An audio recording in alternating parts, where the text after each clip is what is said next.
Something is shifting in our country. And if we're not careful, we're going to be waking up one day and realizing that the boundaries of public conversation have quietly moved while we have been distracted.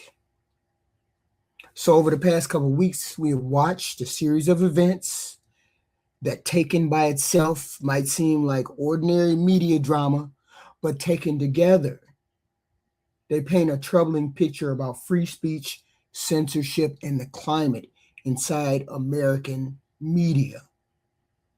Let's start with what happened at CBS. According to reporting from the National Enquirer and Rob Shooter's Substack, Anderson Cooper's departure from 60 Minutes may not have been as voluntary as it appeared. Publicly, Cooper said all the right things, of course. He called working at 60 Minutes one of the greatest honors of his career. He said he wanted to spend more time with his children while they still wanted to spend time with him. That is a beautiful human reason to step back from something. But behind the scenes, sources reportedly said something very different. They claimed that after Barry Weiss became editor-in-chief of CBS News, the environment changed. Every script was scrutinized, every edit questioned. What once felt like trust began to feel like a test. One inside reporter said that Cooper, quote, didn't quit, but was pushed, and that when your own newsroom feels like hostile territory, walking away is the only option left. Now, maybe those sources are wrong. Maybe Cooper simply wanted more time with his children. But here is what matters. When respected journalists began leaving during internal turmoil and insiders described the newsroom as hostile, the public has a right to ask what changed. Then we look at what happened with Stephen Colbert. According to reporting from The Guardian and the coverage by Texas outlets, Colbert was scheduled to air an interview with Texan Representative James Tallarico, who is running in a Democratic primary for U.S. Senate. CBS lawyers barred the segment from airing on broadcast television. The reason given was fear of violating the FCC's equal time rule. The equal time rule requires broadcast stations to offer equal airtime to political candidates. Historically, however, talk shows have operated under what is known as the bona fide news exemption. In plain language, that means if a program is conducting a legitimate news interview, it does not have to invite every opposing candidate onto the same couch. But in January, the FCC issued a public notice stating that programs motivated by partisan purposes would not qualify for that exemption. The notice also said the FCC had not been presented with evidence that current late-night talk shows would qualify as bona fide news programming. That shift matters. Colbert told his audience that CBS lawyers barred him from airing the interview because of FCC scrutiny. He then posted the interview on YouTube because streaming platforms are not subject to the same equal time broadcast rules. If the content was acceptable on YouTube but not acceptable on broadcast television, that tells you something important. It tells you the issue was not the conversation at all. The issue was regulatory exposure. This is where the concern is about to happen. It's starting to grow. Free speech in America is protected from direct government punishment. The First Amendment prevents the government from jailing you or fining you simply for speaking your mind. But there is another kind of pressure that is quieter and more subtle. When regulators signal that certain speech may not qualify for long-standing exemptions, media corporations react. Lawyers step in. Executives reassess risk. Segments get pulled. Journalists feel tension. Hosts are told what they cannot discuss. No one has to knock on the door and confiscate scripts. The atmosphere does the work. When Anderson Cooper reportedly feels squeezed inside a newsroom that suddenly demands a different tone, And when Stephen Colbert is barred from airing an interview with a candidate because of regulatory fear, that is not random coincidence. That is a pattern of caution spreading through institutions.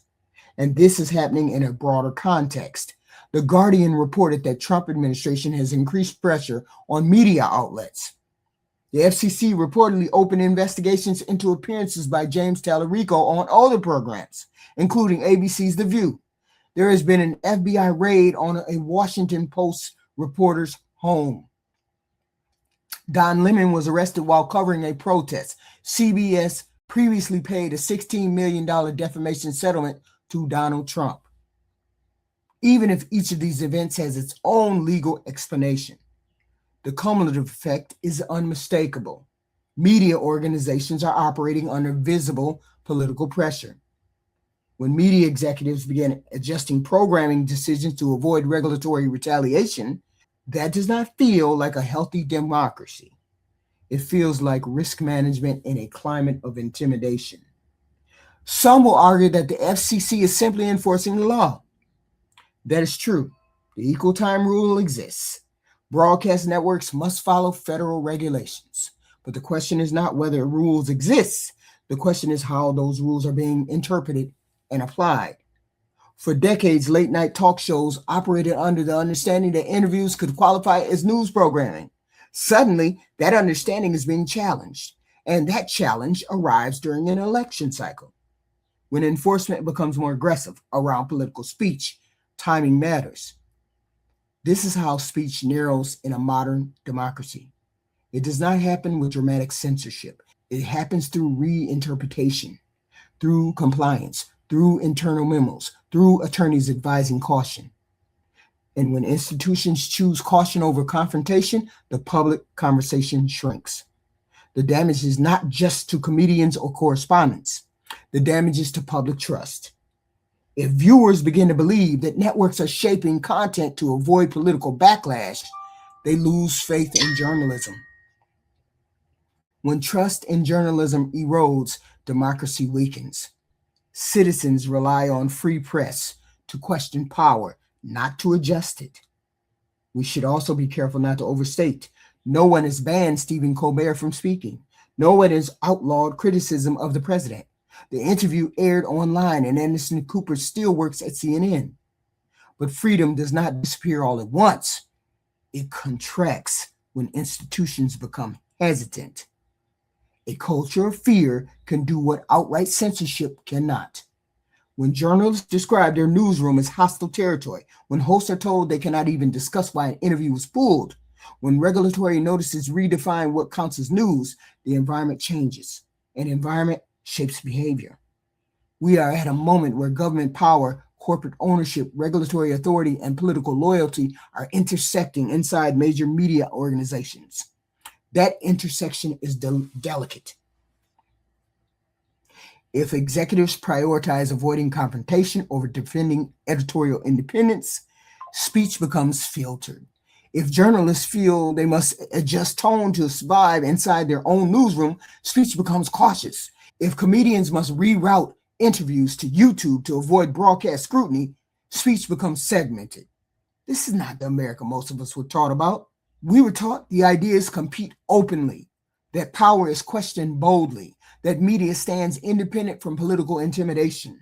Right now, that independence feels strained. The real danger is not a single pulled interview. It is normalization. If we accept that regulatory pressure shaping content is simply how things are done now, the boundaries of acceptable speech quietly tighten. A healthy country tolerates criticism. It tolerates satire. It tolerates uncomfortable interviews. It tolerates journalists with different tones and approaches. If thoughtful and precise reporting becomes a liability and outspoken comedy becomes legally risky, something fundamentally is shifting. The damage is not immediate. It's gradual. It's cultural. It's psychological. People begin self-censoring before they are even ordered to do so. And once self-censorship becomes routine, freedom becomes theoretical. This is not about party loyalty. This is not about whether you support Donald Trump or oppose him. It's about whether government influence, regulatory reinterpretation, and corporate caution are quietly reshaping the public square. A country that fears open discussion is not a confident country. A government that pressures media does not look strong. It looks insecure. The United States has always been loud, messy, argumentative. The noise is not a flaw, it's a feature. When that noise begins to soften under pressure, we should pay attention. Because once speech contracts, expanding it again is never easy. And that is why what is happening now matters. I appreciate you all. Please like, share, and subscribe. We will be back with more content. This is HQ.